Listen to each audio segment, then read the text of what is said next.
Bon, alors aujourd'hui, ce qu'on va faire, c'est un petit récapitulatif de ce qui a été dit la semaine dernière, ou plutôt un élargissement, je dirais. On va donner quelques compléments historiques sur ma présentation de la semaine dernière et sur la présentation, très belle présentation de Jonathan, que je remercie encore. On va diviser en trois parties la séance. D'abord, on va faire des remarques historiques sur la Syrie, la Babylonie, le royaume d'Israël, le royaume de Juda, des compléments sur ce qu'on sait déjà. On va ensuite aborder le contenu, alors très très brièvement, mais une toute petite partie du contenu de deux grands prophètes, de deux enseignements, de deux histoires qui sont associés à deux grands prophètes, l'un qui a prophétisé dans le royaume d'Israël et l'autre qui a prophétisé tout à la fin de la période de la prophétie. Donc l'un qui était l'un des premiers prophètes, qui sera le prophète Élie, donc Eliaou Hanavi, le fameux, et le deuxième ce sera Ézéchiel, donc Yechezkiel, qui lui prophétise alors qu'une partie du peuple d'Israël se trouve déjà en Babylonie, après que le temple a été détruit par Nabuchodonosor, donc en 586. Donc on va faire une espèce de grand saut du 10e siècle, en gros, 10e, 9e siècle, au 6e siècle avant notre ère. Donc on va prendre deux exemples. Pourquoi ces exemples-là ? Je le motiverai parce qu'il y a des motifs importants qui viennent ou qui reviennent dans autour de ces deux prophètes, autour de la prophétie de ces deux prophètes. Et on aurait pu choisir d'autres choses, mais comme il s'agit aussi de découvrir la bibliothèque juive, je voulais choisir deux moments particulièrement évocateurs ou intéressants. Le troisième moment de cette présentation, ce sera quelques remarques sur la canonicité. On avait parlé des Kitvei HaKodesh, donc des écrits saints, de ce qui rentrait dans ce qu'on appelait le canon biblique ou les 24 livres. Et on va voir que jusqu'à très tard, il y a certains livres qui sont dont la sainteté est encore soumise à discussion jusqu'au 2e, 3e siècle de notre ère. Il va y avoir certains livres qui vont être, dont la canonicité va être débattue. Donc on avait dit, le processus de canonisation, c'est un processus au long cours. Ce n'est pas quelque chose qui se fait en 2 secondes, je dirais. Et même s'il y a un travail d'ordonnancement qui se fait à l'époque, traditionnellement, qu'on constitue autour de la période de la Grande Assemblée, donc retour de Babylonie au 6e siècle, à la fin du 6e siècle avant notre ère, il y a quand même certains livres dont la canonicité reste débattue, même plusieurs centaines d'années après. Donc on va simplement voir un exemple ou deux dans la littérature rabbinique, en particulier dans la Mishnah et le Talmud, justement, même si on parlera plutôt de la Mishnah et du Talmud dans quelques séances. Donc on ne sait pas encore très bien ce que c'est la Mishnah et le Talmud. On sera plus clair là-dessus dans 3, 4 ou 5 séances. Alors, avant de commencer, une toute petite remarque. J'avais parlé la semaine dernière, pour ceux qui étaient là, de distinction entre les petits et les grands prophètes. En fait, il y avait un abus de langage quand je parlais des petits et grands prophètes. Je voulais parler simplement des Nevi'im Rishonim et des Nevi'im Acharonim, des premiers prophètes et des derniers prophètes. Les premiers prophètes, c'était les 4 livres. On l'avait vu dans la première frise que j'avais donnée. Donc les premiers prophètes, c'était Josué, Juge, Samuel 1 et 2 et Roi 1 et 2. C'était une question, pourquoi on appelait ça les prophètes ? Et en fait, on avait dit que la première distinction entre premier prophète et prophète postérieur qui était Isaïe, Jérémie, Ézéchiel, dont avait parlé Jonathan, mais aussi les 12 petits prophètes, qu'on appelle petits prophètes parce qu'en fait, ils sont tous condensés dans un seul et même livre, et c'est des prophètes dont les livres sont beaucoup plus courts, ce n'est pas les livres fleuves dont on avait parlé, Isaïe, Jérémie, Ézéchiel. Donc cette distinction, elle datait du XVe siècle. Une famille italienne, la famille Soncino, qui, elle, de Rimini, donc en Italie, c'est au nord-ouest de Rome, sur le littoral, qui avait, a priori, été la première à faire cette distinction entre premier prophète et prophète postérieur. Donc en fait, j'avais parlé de petits et grands prophètes, mais simplement l'expression n'était pas bonne, c'est plutôt Nevi'im Rishonim, Nevi'im Acharonim, je m'en suis rendu compte après. Donc voilà, ça c'était une petite remarque. Alors, pour l'histoire, donc première partie, ce qui était important pour nous, après qu'on ait abordé rapidement avec Jonathan donc l'histoire de la Syrie, de la Babylonie aussi, la rédaction de certains ouvrages, je voulais dire donc que l'histoire des prophètes est assez liée à l'histoire de la royauté. Ouais. Donc royaume de Juda, royaume d'Israël. On voit donc dans la table que je vous ai donnée, donc l'espèce de table synchronique, on voit que à gauche on a le royaume d'Israël, à droite on a le royaume de Juda. Dans le royaume d'Israël, au 10e, 9e et 8e siècle, on va avoir plusieurs rois et en parallèle des prophètes. Donc le premier qui est nommé ici, c'est Achia Ashiloni, Achia le Shilonite qui venait de Shilo, l'endroit de Shilo. Ensuite Eliaou dont on va parler tout à l'heure, puis Élisée, Élisha, Yoël, et puis ensuite Amos, Oshéa, Yona. Yona dont on lit le fameux passage de Jonas le jour de Kippour. Alors, ces prophètes-là qui prophétisent dans le royaume d'Israël. Le royaume d'Israël va être détruit. Les 10 tribus qui étaient soumises au roi d'Israël vont être déportées en Assyrie. À la place, vous pouvez dire des gens notamment de la région de la ville de Kouta, ça va donner les Koutim, puis les Shomronim. En tout cas, ces personnes-là qui ne sont pas tout à fait... qui vont un peu s'intégrer, s'assimiler à la religion, on pourrait dire à la religion juive, mais qui vont continuer à servir leur propre Dieu. En tout cas, donc en 722, Sargon II, empereur d'Assyrie, va mettre fin au royaume d'Israël. Et donc vous voyez que fin du royaume d'Israël, c'est au 8e siècle. À partir de ce moment-là, il n'y a plus vraiment de prophètes. Et chose intéressante, il va y avoir des prophètes cette fois-ci dans le royaume de Juda.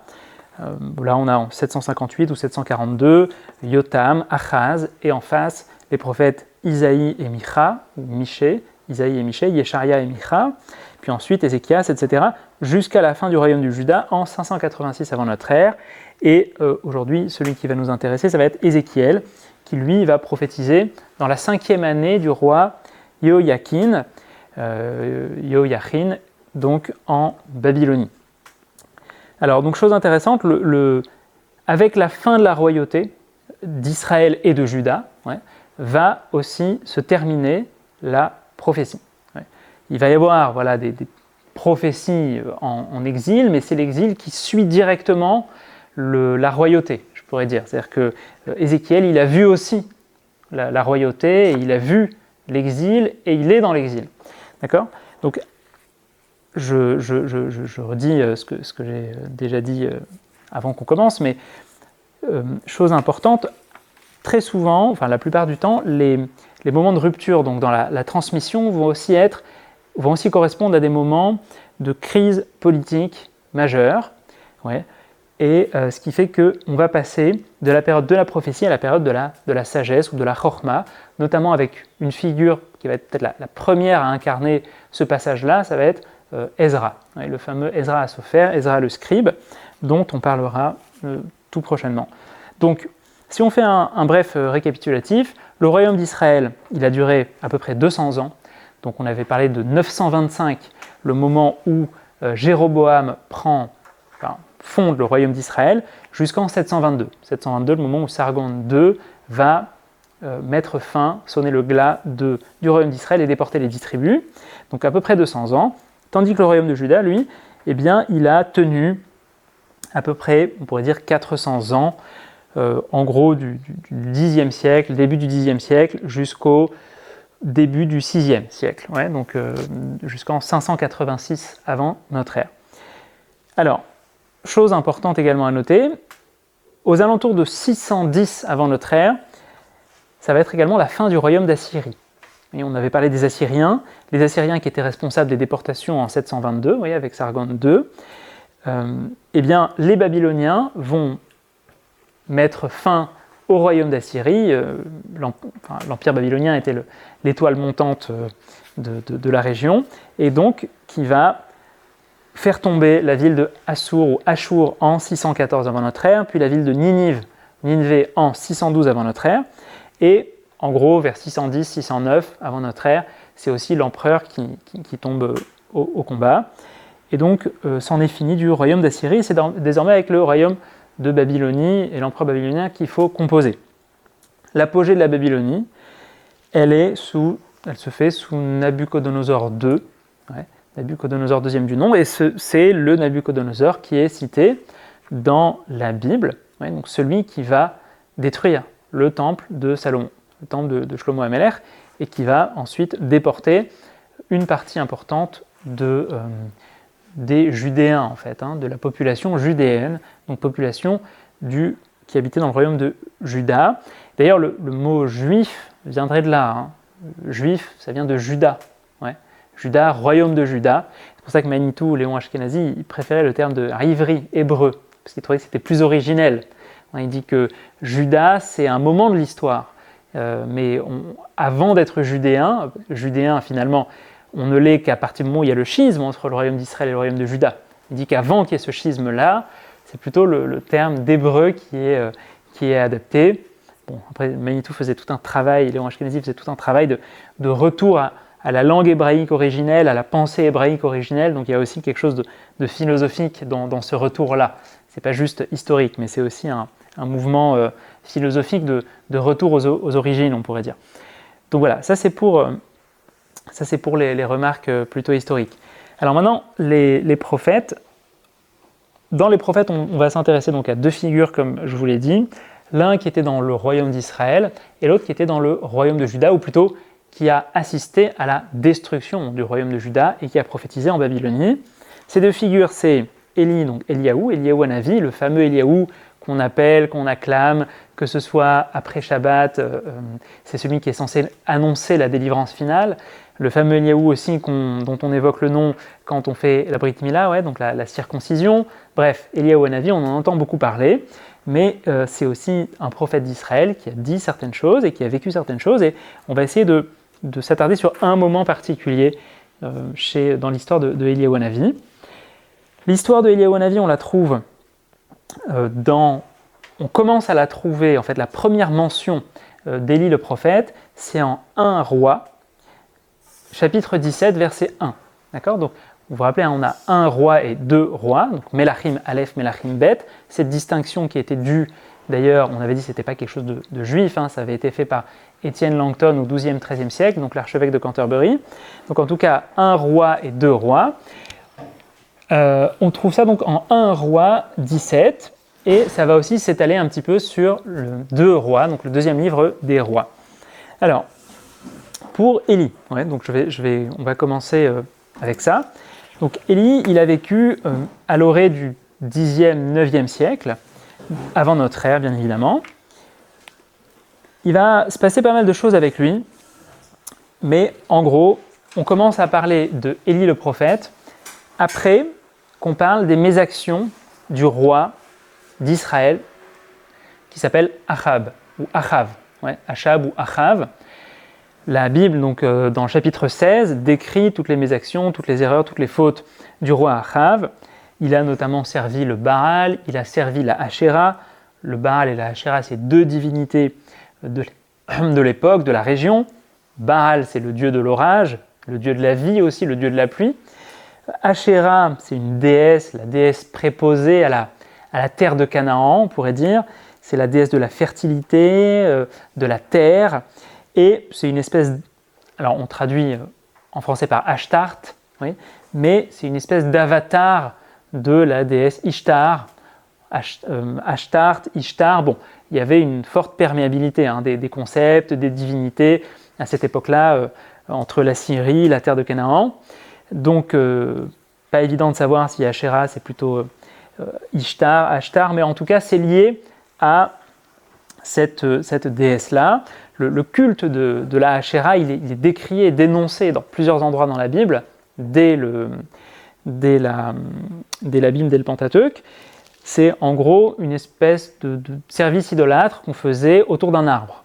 Oui, Ratsé Ashéra, les bois de Ashéra, au point que dans la Mishnah, dans la littérature rabbinique, on va poser tout un tas de questions, à savoir si quelqu'un fait une bonne action ou une mitzvah avec du bois de Asherah qui est censé être brûlé, est-ce que sa mitzvah compte ou pas? Enfin, il y a tout un tas. Si quelqu'un fait sa souka avec du bois de Asherah, est-ce qu'on considère que la souka n'existe pas parce qu'elle est censée être brûlée? Enfin, bref, il y a pas mal de questions, mais un Hatse Asherah, voilà, c'est le bois de Asherah qui était cet arbre-là qu'on faisait pour cette divinité. On va beaucoup en parler ensuite dans la littérature rabbinique. Ça va être une espèce d'archétype de l'objet qui sert à servir une divinité.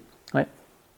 Donc, Achab ou Achav, il a servi le Baal, il a servi la Asherah, et puis arrive Élie, le prophète, qui va le sermonner et qui va entamer tout un tas de choses, qui va se battre, on pourrait dire, contre les divinités de l'époque.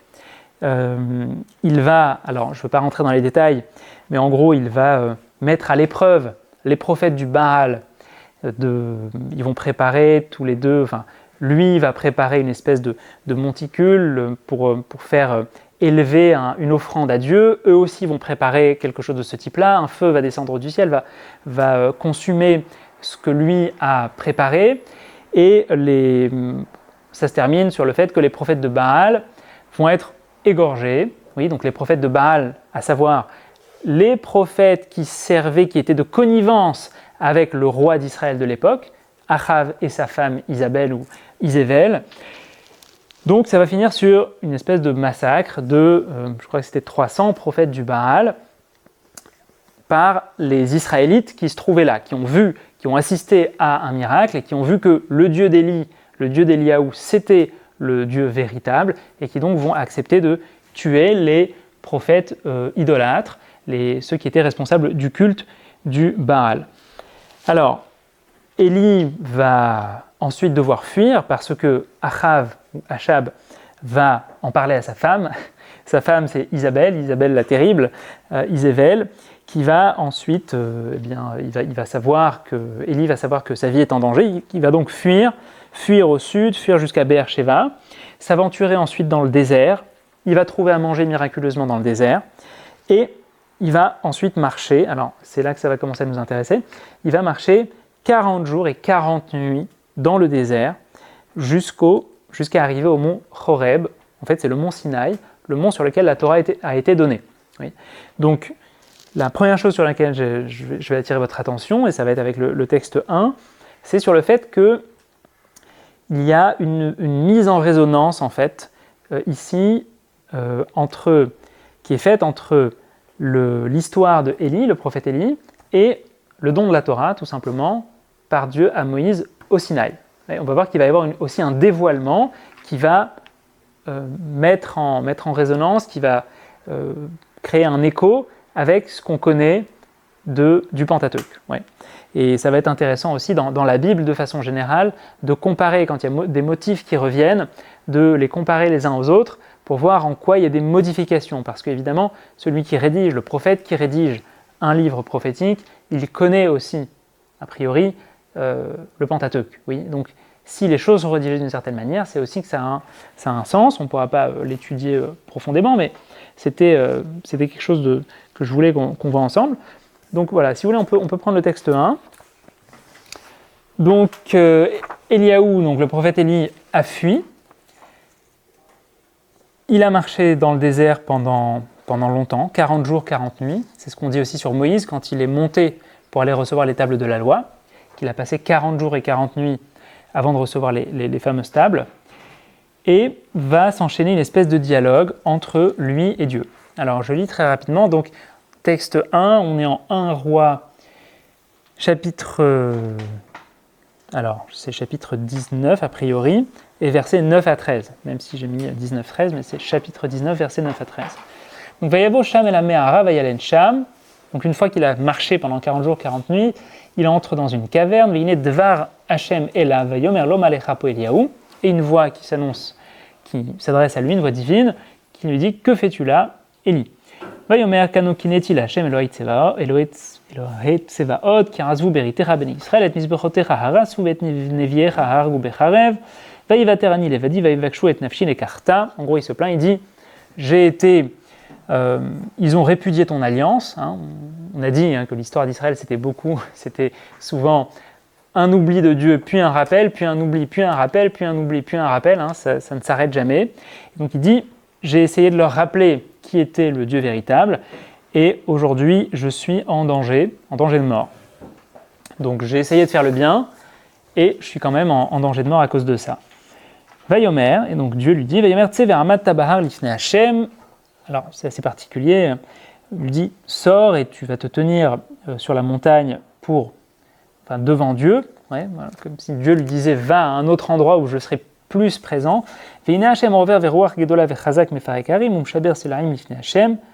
Alors à ce moment-là, quand il sort, alors là, ça va être assez intéressant, il va y avoir plusieurs moments on pourrait dire de dévoilement ou de non-dévoilement. Alors, la première chose qui se manifeste, c'est un grand vent, Ruach Gedola vechazak mefarek harim, un vent intense et violent qui littéralement brise ou entrouvre les montagnes, ou Meshaber Slaim, qui brise les rochers, Lifnei Hashem, devant Dieu. Le verset est sibyllin, pas évident à comprendre, mais en tout cas, c'est intéressant pour nous, c'est qu'il y a un grand vent, et le verset de dire Lo beruach Hashem. Ouais. Et Dieu n'est pas dans le vent. Littéralement, je traduis littéralement, Lo varuach Hashem, et Dieu n'est pas dans le vent. Ici, ils disent, mais dans ce vent n'était point le Seigneur. Oui, c'est à peu près la même chose. Deuxième moment, Ve'achar haruach, et après ce vent-là, Ra'ash, il y a un grand bruit. Ouais, ici, ils traduisent une forte secousse, ça peut être un vacarme. Lo bara'ash Hashem, et le verset de préciser, mais attention, cette deuxième chose qui arrive, Dieu n'est pas dedans. Ouais, c'est pas ça Dieu. Ouais. Chose intéressante. Troisième moment, Ve'achar Ra'ash, et après la secousse, ou le vacarme, Esh, un feu, Lo va'esh Hashem, et le Seigneur ou Dieu n'est pas dans le feu. Encore une fois, on précise. Ve'achar ha'esh kol mamadaka, et après le feu, un doux et subtil murmure. Alors évidemment, ça a toujours un côté un peu interprétatif, c'est ce genre de traduction. Oui, une voix silencieuse, légère, voilà, quelque chose, une petite voix, un petit murmure. Donc, il y a trois moments, et puis un quatrième, où là, on ne dit pas, le rédacteur ne dit pas que Dieu n'est pas dedans. Ouais. Vous voyez, jusqu'à présent, on disait à chaque fois, il y a un vacarme, mais Dieu n'est pas dedans. Il y a une secousse, mais Dieu n'est pas dedans. Il y a un feu, Dieu n'est pas dedans. Mais on ne dit pas ça pour la petite voix. Alors, ce qui est très particulier, quand vous regardez dans la Septante, je l'ai fait, et il y a quelques mois, je n'ai pas amené ici le texte, mais dans la Septante, la fameuse traduction en grec de la Bible, donc aux alentours du IIIe siècle de notre ère, début du IIIe siècle, avant notre ère, donc la fameuse traduction, il y a un rajout qui vient là où le lecteur attendrait qu'on rajoute quelque chose. À savoir, il dit, dans la Septante, c'est « Ve'acharaesh kol mamadaka » et après le feu, un doux et subtil murmure, et là était le Seigneur. Ouais, parce qu'on a vu que jusqu'à présent, c'était redondant, ça revenait à chaque fois. Et ici, ça ne vient pas. Et si ça ne vient pas, c'est que ça laisse entendre que jusqu'à présent, Dieu n'était pas dans ce qu'on avait évoqué, mais que désormais, il l'est. Ouais, c'est une légère, peut-être même plus que légère, orientation du sens de ce qui est dit ici. Oui. Alors, est-ce qu'on part dans une forme d'anthropomorphisation, d'idolâtrie, j'en sais rien, mais en tout cas, le texte biblique ne dit pas ça, même si quelque part il le laisse un petit peu sous-entendre. Ce sous-entendu, il a été écrit, rédigé par les traducteurs en grec, et cette traduction, elle va avoir une immense postérité, parce qu'après ça s'est traduit en latin, etc. Aujourd'hui, c'est la traduction peut-être la plus ancienne, la traduction grecque de la Septante. Mais voilà, ici c'était un moment d'analyse, même si ce n'est pas le cœur de mon propos. Alors, donc, ce qu'on a vu ici, on ne va pas forcément lire le dernier verset, c'est que donc Élie, il a marché 40 jours et 40 nuits, et puis qu'il y a eu un dévoilement.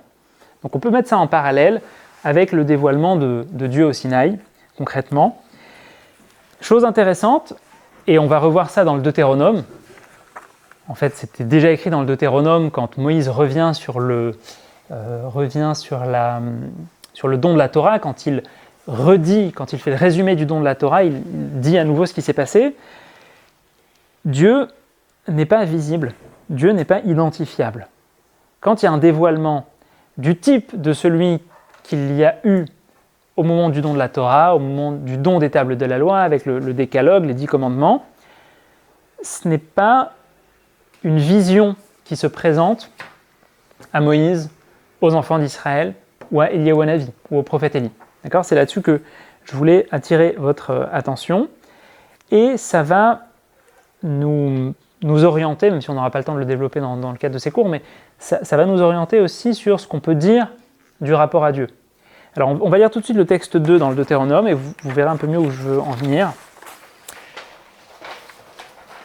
Donc dans le texte 2, on est en page 2 en haut, donc c'est un texte du Deutéronome, on l'avait dit que le Deutéronome, donc c'est Sefer Devarim, 5e livre du Pentateuque, c'est le moment de la répétition de la Torah, et c'est Moïse qui en fait fait un résumé de tout ce qui a été dit dans les 4 premiers livres, et en particulier des moments, des enseignements qui ont été donnés, il refait l'histoire, les pérégrinations, il redit tout ce qui s'est passé avec lui, et puis le don de la Torah. Et là, voilà, il parle du don de la Torah.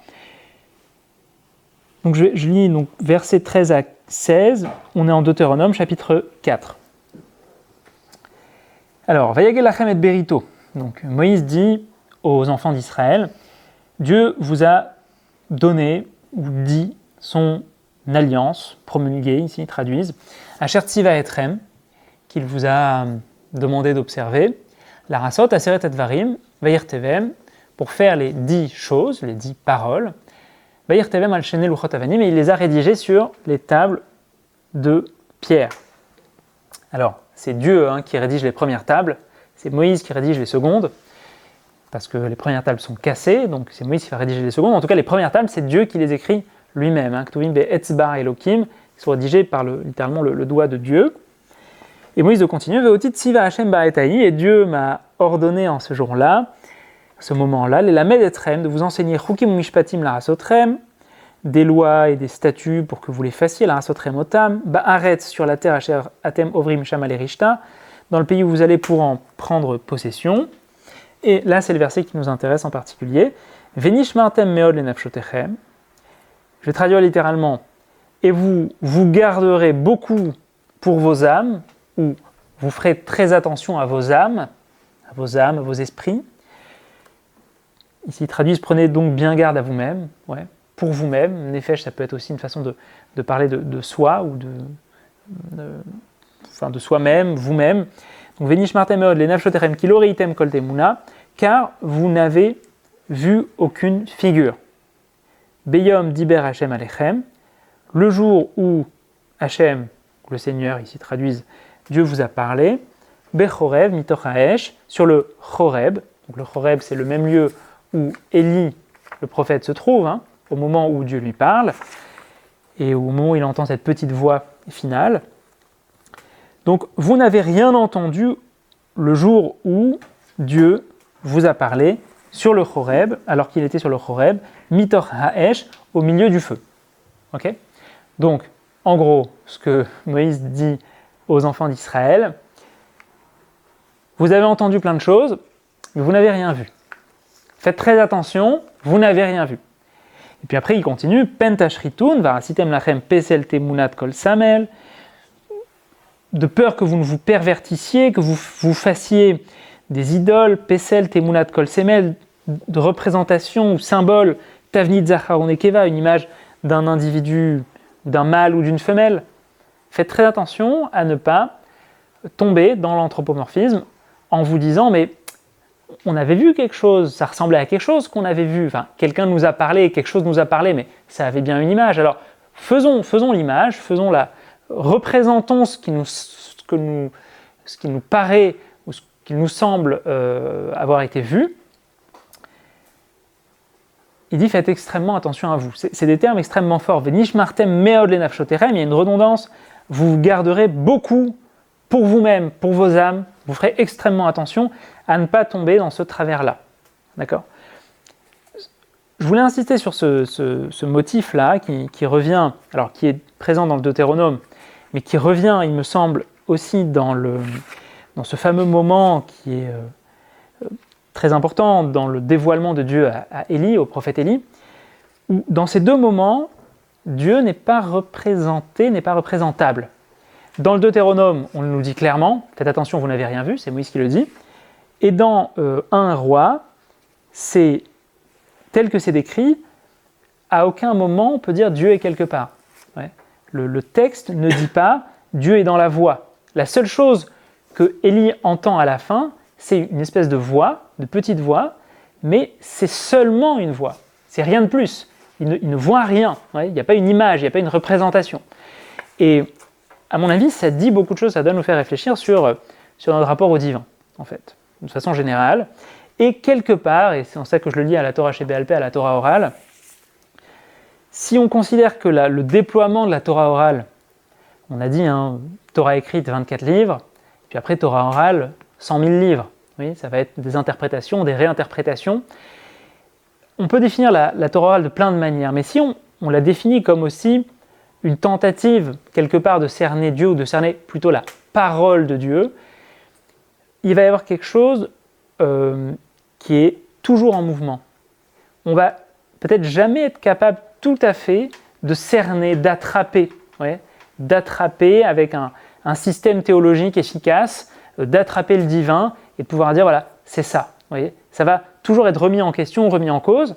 Et je trouve ça assez joli qu'on voit, que ce soit dans le Deutéronome, que ce soit dans le cas du prophète Élie, qu'il s'agit à chaque fois d'une voix. Il ne s'agit pas de quelque chose qu'on est capable de cerner, de saisir complètement, et sur lequel on peut dire, voilà, c'est ça. Ouais, c'est ça Dieu, c'est ça le divin, c'est ça ce que Dieu nous demande. En fait, ça va être une espèce de processus continuel en rapport avec la parole de Dieu, et cette parole-là va être sans cesse réinterprétée, mais Dieu lui-même, quelque part, on essaie toujours d'y accéder sans jamais vraiment y arriver. Vous voyez, il y a un philosophe que je connais qui disait que ça a sauvé le judaïsme que de ne pas avoir vraiment de théologie, de ne pas avoir plutôt de dogme théologique, de ne pas avoir une vision très très claire de ce qu'il est censé penser de Dieu, de ce qu'il est censé pouvoir en dire. Vous voyez, il va y avoir des débats d'interprétation sur ce que ça peut être Dieu, comment on peut le comprendre, mais les choses vont être sans cesse remises en cause, et ça va être aussi ça tout le processus de la Torah Sheba'al Peh, de saisir la parole, de la réinterpréter, mais jamais on peut dire qu'on a vraiment saisi l'image de Dieu. Là, on tombe déjà dans une forme d'idolâtrie, en fait. Et dès le Pentateuque, et puis ensuite dans le cas du prophète Élie, il me semble qu'on insiste pas mal là-dessus, sur le fait qu'il s'agit d'une voix. Et il ne s'agit pas d'une image, il ne s'agit pas de quelque chose qu'on peut totalement cerner, parce qu'une image, on peut en faire le tour, c'est assez clair. Une voix, c'est quelque chose de plus complexe. Voilà, ça c'est la première chose que je voulais voir avec vous, donc c'est vraiment un motif intéressant que je trouvais important dans le livre des rois. On va passer à autre chose maintenant, dans le livre d'Ézéchiel. Donc on fait un grand bond de 3 siècles à peu près, et là on est à la fin de la période du royaume de Juda. On est déjà après la destruction du temple par Nabuchodonosor, donc par l'empereur babylonien. On est 5 ans après la destruction du temple et l'exil de Jéhoïachin, donc aux alentours de 581-580 avant notre ère. Ézéchiel, donc, qui est un prophète qui prophétise, donc, je l'ai dit, dans la 5e année de l'exil de Jéhoïachin.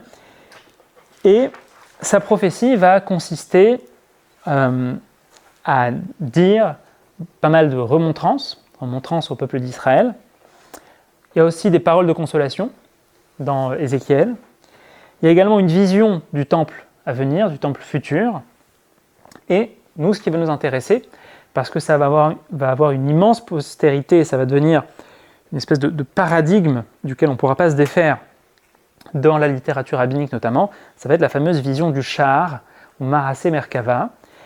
Premier chapitre, tout simplement, de Ézéchiel, dont je vous conseille fortement la lecture, parce que c'est vraiment un texte très très particulier, très chargé symboliquement, et qui ensuite va avoir une immense postérité. On va voir que jusqu'à Maïmonide et après, à chaque fois qu'on va parler des secrets de la Torah, eh bien on va avoir recours, très souvent, en tout cas quand on va parler des secrets de la Torah, de ce qui se transmet par symbole, par image, qu'on ne peut pas tout à fait dire, eh bien on va faire référence au Maaseh Merkava, donc littéralement au récit du char céleste que va voir Ézéchiel. Alors, c'est un passage qui est très chargé en symboles, en expressions symboliques. Ça va devenir donc, comme j'ai dit, une espèce de paradigme du texte mystérieux, un texte mystérieux par excellence, qui cache des secrets, parce que ça va parler d'anges avec des ailes particulières, et on ne comprendra pas très bien, apparemment ils ont aussi un visage d'homme, et puis de différents niveaux dans le ciel, jusqu'à arriver à un trône avec une espèce d'image qui ressemble à celle d'une image, d'une forme humaine, une voûte céleste qui ressemble à du saphir, enfin une espèce de vision très très particulière que va avoir Ézéchiel, et qui est extrêmement difficile à interpréter, parce que on n'a quasiment que des images et des symboles. Donc comme j'ai dit, Maïmonide, mais pour ne prendre que lui, mais en fait il y a beaucoup d'autres penseurs qui vont avoir recours à ce motif-là du Maaseh Merkava. C'est déjà dans la Mishnah, dans le traité Chagiga, quand elle va parler du Maaseh Merkava, de la vision du char céleste, qu'on ne transmet qu'à un élève qui comprend par lui-même. En plus, ça ne peut même pas se transmettre, l'interprétation ne peut même pas se transmettre directement, elle doit se transmettre elle-même par un jeu entre l'élève et le maître, par, je dirais, des allusions, des allégories. Il y a quelque chose de secret qu'on ne peut même pas dire, même quand on le transmet, même à un seul élève. Oui, donc ça va être une fameuse Mishnah dans le traité Chagiga, qui va parler du Maaseh Merkava comme ça. En tout cas, Maïmonide, il va assimiler le Maaseh Merkava, le récit du char céleste, à la métaphysique. C'est-à-dire qu'en fait, il s'agit de nous transmettre les idées les plus pures, les plus éthérées, celles à quoi un homme est censé arriver après son parcours dans la Torah, dans les sciences, dans la physique. À la fin, il arrive au secret du divin, au secret qui touche à l'âme, au divin, au fonctionnement des mondes célestes. Et ça, c'est déjà la métaphysique, ce qui est au-delà ou à côté de la physique, ce qui est au-delà de la science. Et donc Maïmonide va dire que c'est une allégorie en fait de la métaphysique. Tout ça, il va interpréter le Maaseh Merkava. Alors Maïmonide était aussi très, très imprégné des idées d'Aristote, dont il en soutenait une grande partie, du moment qu'elle ne contredisait pas frontalement les idées de la Torah. On en parlera quand on parlera de Maïmonide. Donc pour Ézéchiel, on peut regarder le texte 3, et je ne pouvais pas ramener tout le chapitre, mais lisez-le, chapitre 1 dans Ézéchiel, c'est vraiment particulier. Alors, donc Ézéchiel, on est au chapitre 1, il est en Babylonie, et Dieu se met à lui parler. Vaere vehine ruach se'ara ba'a min hatzafon, je vis soudain un vent de tempête qui venait du nord, Hanan gadol ve'esh mitlakachat, un grand nuage, un feu qui tourbillonne, ve'nogah lo saviv, avec un rayonnement, une clarté tout autour, ou mitocha ke'en hachashmal mitocha esh, et au centre du feu quelque chose comme le chashmal. Vous voyez que même les traducteurs de la Bible, donc la traduction du rabbinat, n'a pas traduit chashmal parce qu'on ne sait pas très bien ce que c'est. Ouais. Chashmal, d'ailleurs, ça a donné en hébreu moderne électricité, parce que on comprend qu'il y a un truc comme du feu qui se joue là, et ça fait penser un peu à l'électricité, donc une espèce de figure, de sphère électrique, enfin, que Ézéchiel voit. Mais donc, il voit comme un chashmal à l'intérieur du feu. On ne va pas le traduire non plus parce que c'est compliqué, on ne sait pas vraiment ce que c'est. Ou mitocha, et à l'intérieur de cette chose-là, ouais, donc vision dans la vision, dmut arba chayot, l'image de 4 chayot, alors là non plus ils n'ont pas traduit, chayot on peut dire créature, chayot c'est employé pour parler des bêtes sauvages, des animaux comme le lion est une chaya, le zèbre peut être une chaya. Arba chayot, on a tendance à traduire par 4 créatures, mais ils ne veulent pas le traduire ici non plus. Vezemar ehen dmut adam lahena, et voici leur aspect, elles avaient une figure humaine. Alors voilà, c'est pas très très clair non plus, quel visage, quelle figure. Puis après, j'ai choisi encore 2 versets, donc versets 25 et 26. Mais donc, il a plusieurs visions comme ça, avec un moment, une espèce de voûte céleste en saphir. Je passe les détails, mais vers la fin, chose étonnante et intéressante, et puis il y a eu une voix au-dessus du firmament qui dominait leur tête. Beramdam, terapena kanfehen, et quand ils s'arrêtaient, leurs ailes pendaient immobiles, quand ils s'arrêtaient de bouger, donc les ailes s'arrêtaient. Donc, encore une fois, hein, au-dessus de tout ça, il y a une sorte de voix. Ça nous rappelle ce qu'on a vu chez Élie, dans la vision d'Élie, de Eliyahu Hanavi. Umimara laraki asher al rosham, et puis encore au-dessus, par-dessus le firmament qui dominait, qui était au-dessus de leur tête, Kemare even sapir de Moudkissé, alors une apparence de pierre de saphir, du coup c'était plutôt à ce moment-là, j'ai plus en tête tout le mouvement. Vers le Moutakissé, nous ce qui nous intéresse, vers le Moutakissé de Moud Kemare Adam Alav Minemarla, et sur cette trône, donc ce qui était tout au-dessus, il y a une forme qui a une espèce d'apparence humaine qui est au-dessus. Donc en fait, en gros, il décrit l'intérieur des cieux, jusqu'à arriver à ce qui est au-dessus de tout le reste. Et donc, vous imaginez que ça fait écho aussi au secret de la Torah, au secret...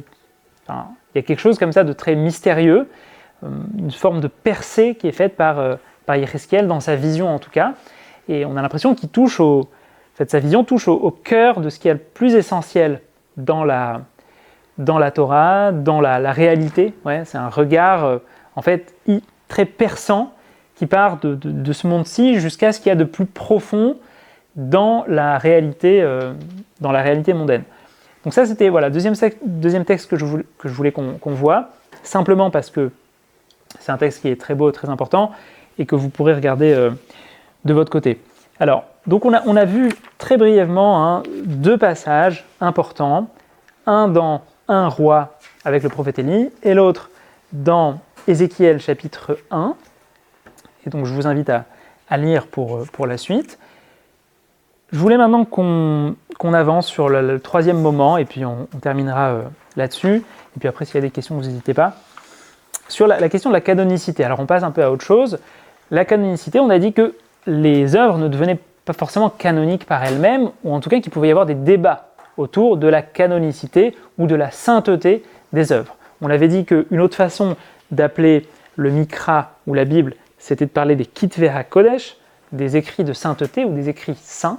Manitou, il préférait, quand on dit Kodesh, il préférait parler de sainteté, parce qu'on dit Lashon HaKodesh, la langue sainte en parlant de l'hébreu, mais en fait, si on doit être exact, Kodesh, c'est plutôt sainteté. On ne dit pas Lashon HaKadosh, la langue sainte, on dit Lashon HaKodesh, la langue de la sainteté. Et Manitou aimait bien dire que c'est la langue qui nous sert à parler des choses de sainteté. Ouais. C'est pas forcément que la langue elle-même, elle a de la sainteté, elle nous permet de parler des choses de sainteté. Et d'ailleurs, Maïmonide dira qu'on appelle Lashon HaKodesh ainsi, la langue de la sainteté, c'est l'hébreu. Pourquoi ? Parce qu'il n'y a pas de terme assez précis pour parler de la reproduction, de la reproduction, du moment de liaison entre un mâle et une femelle. Il n'y a pas de terme précis pour désigner ça. On en parle en utilisant des métaphores. On dit Vaïshkav, il a couché, ou ils ont couché, ou ils se sont connus, etc. Mais il n'y a pas de terme précis pour désigner ça. Bon, c'est l'interprétation de Maïmonide, mais simplement pour dire que on parle de langue de la sainteté parce que c'est la langue à travers laquelle on parle des choses de sainteté. Ouais. Ça peut faire réfléchir aussi sur parce que qu'est-ce que ça veut dire qu'une langue est sainte ? C'est pas forcément évident. Donc Lashon HaKodesh, se rappeler que Kodesh c'est sainteté et pas saint, c'est pas un adjectif. Donc ça, c'était une toute petite digression, mais donc Kitvei HaKodesh, les écrits de sainteté ou les écrits saints, c'est donc des écrits qui sont acceptés comme tels et dont le fait de les toucher rendait les mains impures. C'était assez paradoxal, on l'avait dit. Pourquoi est-ce que toucher un écrit saint ou un écrit de sainteté, ça rendrait mes mains impures ? Alors on avait dit qu'il y avait plusieurs interprétations, mais en gros, l'idée c'était que ça permettait d'avoir une forme de respect révérentiel, de créer une distinction, une démarcation entre nous et les textes. Ça crée automatiquement un rapport plus révérencieux, plus respectueux avec ces textes-là, en sachant qu'en hébreu, Kodesh ou Kadosh, ça veut dire séparé. On traduit par saint, mais en fait, à la base, ça veut dire séparé, et je pense qu'on l'avait évoqué, mais en hébreu, prostituée se dit Kedesha, littéralement réservée, une femme réservée pour certaines choses. le fait de sanctifier les Kadesh, ça veut dire réserver pour Dieu, réservé pour l'usage du temple. Donc c'est mettre de côté, mettre à l'écart. Kitvé à Kodesh, donc c'est les écrits saints, mais c'est aussi les écrits qui sont mis à l'écart, mis de côté, c'est ceux qu'on ne peut pas manipuler comme on veut. Ouais. Et on avait dit qu'il y avait aussi eu, de la part des sages, une volonté de les mettre de côté, les mettre à l'écart, parce que les gens avaient tendance à les entreposer dans des endroits où ils mettaient aussi du grain qui était réservé aux Kohanim, aux prêtres, et que les souris, les rats mangeaient les écrits saints, ça les abîmait, donc il fallait absolument, ils ont dit que désormais, si les rouleaux saints touchent le grain, ça rend le grain impur. Et donc vous devrez vous arranger autrement pour donner vos prélèvements aux Kohen, aux prêtres, les prélèvements étant prélèvements obligatoires. Et donc, les écrits de sainteté, les écrits saints, les Kitvé à Kodesh. Chose intéressante, dans le Talmud de Babylone, alors on parlera du Talmud d'ici quelques séances, mais dans le Talmud de Babylone, dans le traité Shabbat, en page 13b, donc 13 verso, on nous raconte que Bikshu Lignoz Sefer Kohelet. À un certain moment, les sages ont voulu mettre au rencard, c'est-à-dire cacher, faire oublier le livre de Kohelet, le livre de l'Ecclésiaste. Donc on est dans la troisième partie du Tanakh, troisième partie de la Bible. Le livre, l'un des 3 livres de Salomon, celui qu'il aurait rédigé à la fin de sa vie. Ouais. C'est un livre assez, on pourrait dire, assez sombre. Tout n'est que vanité, tout n'est que futilité. Ça commence par ça. Donc c'est la vision d'un homme qui a priori a une position de surplomb sur le monde, sur la vie, sur les choses. Et donc, chose intéressante, les sages disent, à un moment, Bikshu Lignoz Sefer Kohelet, on a voulu mettre de côté, faire oublier le livre de Kohelet.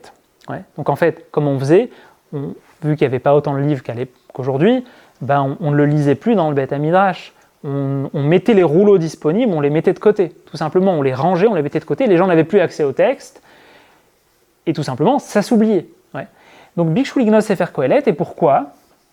Parce que, alors, bon, après il y a des interprétations, mais parce que certains passages, a priori, semblaient contredire certains versets de la Torah. Bon, Rashi, donc commentateur autorisé, je dirais, de la traditionnel du Talmud, va dire, c'est que, notamment, à un moment, il y a un verset qui laisse entendre que le fait de manger des charognes, ou le fait de manger une bête qui n'a pas été abattue, est interdit aux prêtres, mais ne serait pas interdit aux enfants d'Israël. Bon, des choses comme ça, des espèces de sous-entendus des fois, qui faisaient que ça avait l'air de contredire un peu les paroles de la Torah, et donc les sages ont voulu mettre ça de côté, et c'est quelqu'un qui va racheter, je dirais, le livre de Kohelet, qui va réussir à interpréter ces versets-là d'une certaine manière, pour montrer qu'en fait, il n'y a pas de contradiction avec ce que dit la Torah. Mais donc le livre de Kohelet va être sauvé de justesse à l'époque du 1er siècle de notre ère, par quelqu'un de très fort, qui va, alors je veux pas écorcher le nom, Chizkiya, mais le nom exact m'échappe, mais en tout cas, voilà, vous pouvez vérifier dans Shabbat 13b. Et donc, vous voyez qu'au 1er siècle, c'est débattu. C'est-à-dire que le livre de Kohelet, il est en danger. Il aurait pu être mis de côté, il aurait pu être oublié, il aurait pu sortir du canon biblique, en sachant qu'il serait devenu un livre extérieur. Parce que entre la Bible juive avec les 24 livres et la Bible chrétienne, donc le Nouveau Testament, les chrétiens acceptent certains livres qui ont été repoussés du canon biblique, les acceptent comme étant des livres aussi inspirés et qui font la jonction entre les 24 livres de la Bible et le Nouveau Testament. On va en parler d'ici 1 ou 2 séances, ce qu'on va appeler les Sfarim Chitzonim, les livres extérieurs ou les livres apocryphes, les livres en fait qui ne rentrent pas dans le canon biblique. Eh bien, c'est des livres qui ont été inspirés, qui auraient pu y rentrer, mais qui ont été mis de côté. Et donc, Kohelet aurait peut-être pu faire partie de ces livres-là. Ça, c'est un premier exemple. Un deuxième exemple plus frappant encore, c'est une Mishnah dans Yadaïm, donc dans le traité Yadaïm, qui parle de pureté, d'impureté.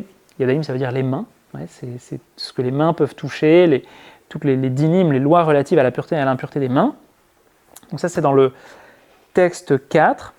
On peut regarder ça ensemble et vous allez voir qu'il y a des débats, et là on est au 2e siècle de notre ère, des débats autour de certains livres, notamment Qoheleth, mais pas que.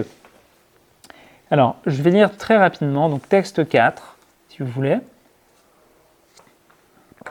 Il va y avoir pas mal d'avis des sages.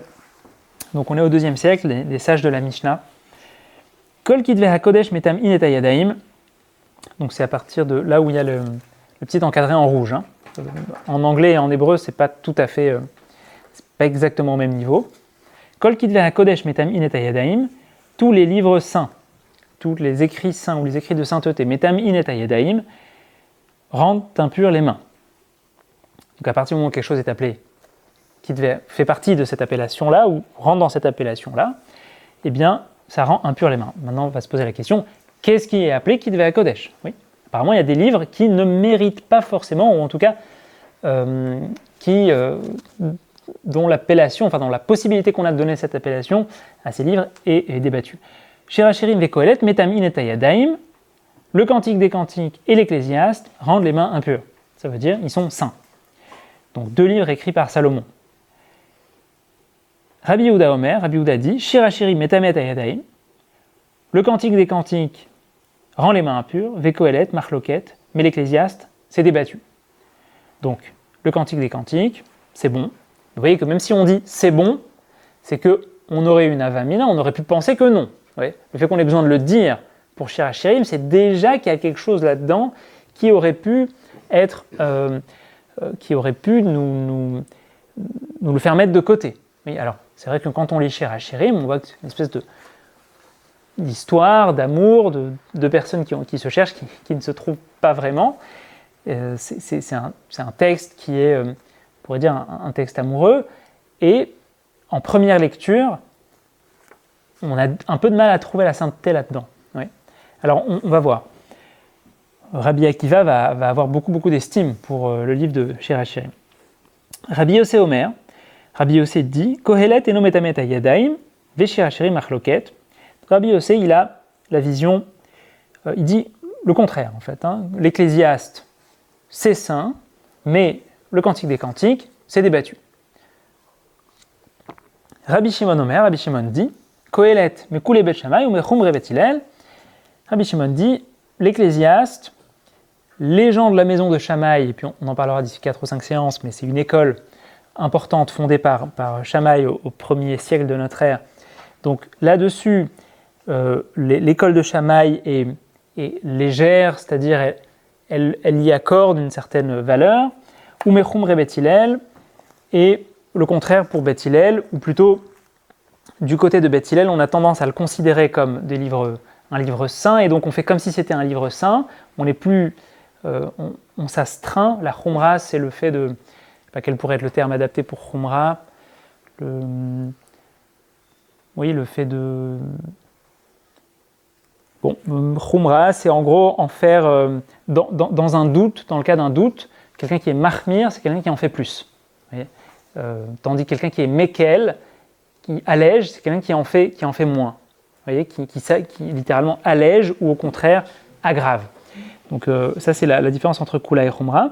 Bon, en tout cas ça nous intéresse un petit peu moins. Donc vous voyez que c'est débattu. Et puis ensuite, Amar Rabbi Shimon ben Azai, Rabbi Shimon fils de Azai avait l'habitude de dire Mekubalanim mipi shivim ushnaim zaken, j'ai reçu de 70 anciens. Beyom sheoshivud Rabbi Elazar ben Azaria Yeshiva, le jour où Rabbi Elazar ben Azaria a été nommé comme recteur d'académie, chez Shir HaShirim et Qoheleth, Metamin et hayadaim, que les deux, le Cantique des Cantiques et Qoheleth, l'Ecclésiaste, rendent les mains impures, à savoir sont saints. Amar Rabbi Akiva disait ou avait l'habitude de dire, quand il a entendu que certains remettaient en doute la sainteté du Cantique des Cantiques, a dit Chas v'shalom, Dieu préserve, lo nechlak adam misraël al Shir HaShirim, shelo tetamet hayadaim, jamais personne n'a remis en question le fait que Shir HaShirim rendait les mains impures, le Cantique des Cantiques rendait les mains impures, she'en kol ha'olam kulo kedai kayom shintan bo Shir HaShirim le Israël, parce que le monde n'a pas eu autant de valeur qu'au moment où lui a été donné le Cantique des Cantiques, c'est-à-dire il n'y a pas eu de jour qui a plus de valeur que celui dans lequel le Cantique des Cantiques a été dévoilé. Chez Kol HaKtuvim Kodesh, parce que tous les écrits, Ktuvim c'est aussi le terme qu'on emploie pour les hagiographes, Ketuvim, on avait dit Torah, Nevim, Ketuvim, Pentateuque, prophète et écrit, ou Ketuvim, donc hagiographe, qu'on traduit par hagiographe.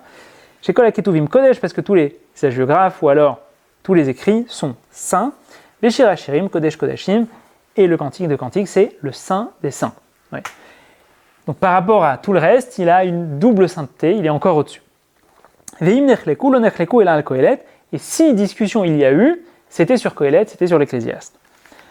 Amar Rabbi Yochanan ben Yoshua ben Chamib shel Rabbi Akiva, donc le beau-frère de Rabbi Akiva, a dit Kedivre ben Azai, kar nechleku vekar gamru, c'est-à-dire qu'en fait il revient à la position de Rabbi Shimon ben Azai, qui avait une tradition et qui disait que Shir HaShirim, donc celui qu'on a évoqué plus haut, qui avait une tradition des 72 anciens, qui disait donc que les deux, Shir HaShirim et Kohelet, le Cantique des Cantiques et l'Ecclésiaste, rendent les mains impures. Donc vous voyez qu'il y a plein d'avis sur Kohelet, l'Ecclésiaste et Shir HaShirim, le Cantique des Cantiques.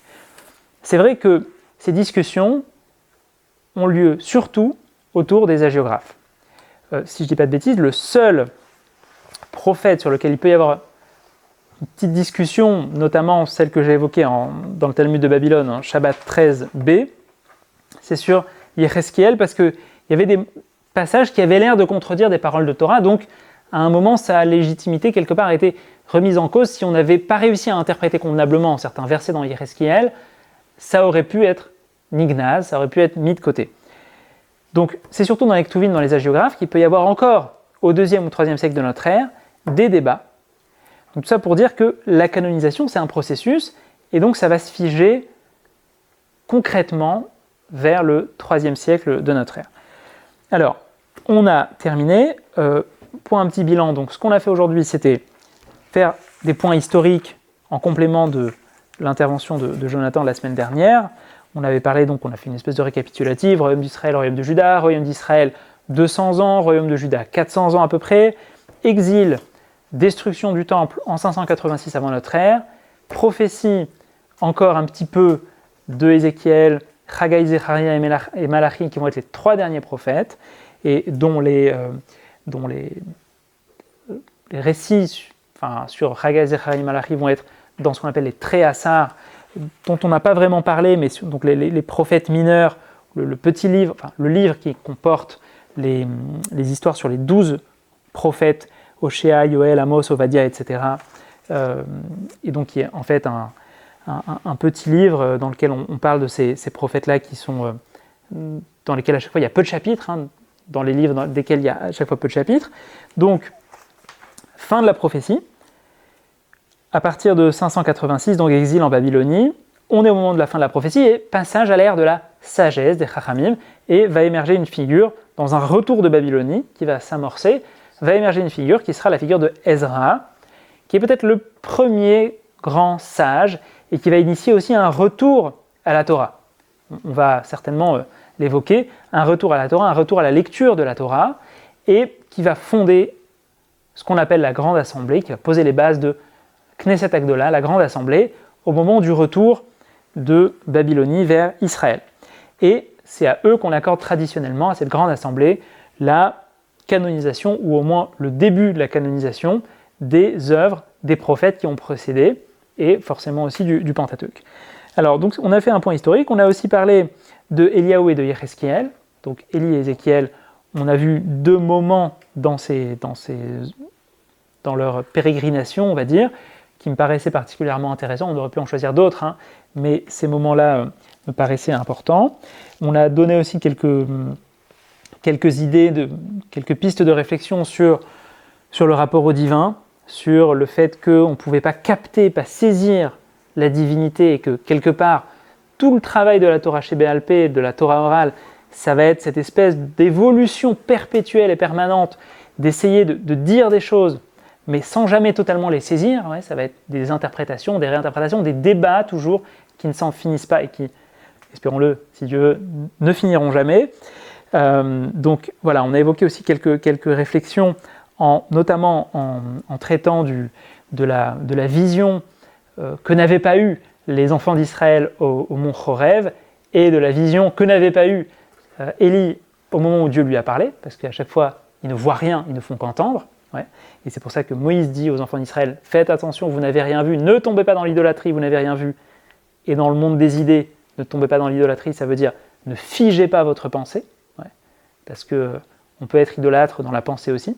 Bon, mais ça, je laisse ces réflexions là de côté. Donc ça, c'était le deuxième moment. Et puis le troisième moment, on a parlé de la canonisation, donc des Ketuvei HaKodesh, des Écritures saintes, en disant que jusqu'au 2e, 3e siècle, il y avait un petit peu des débats, il pouvait y avoir des débats, essentiellement sur les Ketuvim, sur les hagiographes, pour savoir qu'est-ce qui est saint. Et même si concrètement Kohelet et Shir HaShirim, donc l'Ecclésiaste et le Cantique des Cantiques, font partie des Écritures saintes, il y avait débat. En tout cas, il y avait débat au moins pour qu'on le dise dans la Mishnah. Même si Rabbi Akiva dit il n'y a jamais eu de débat, concrètement la Mishnah nous ramène ces débats. Ouais. Donc, il y a toujours quelque chose d'un peu paradoxal là-dedans, le fait que la Mishnah nous dit il n'y a pas débat, mais le fait qu'elle nous dise il n'y a pas débat, ça montre clairement qu'il y avait, enfin bref, voilà, ça fait partie des choses qui sont assez intéressantes dans le style littéraire aussi des Mishnayot. On a fini pour cette fois-ci. Est-ce qu'il y a des questions ?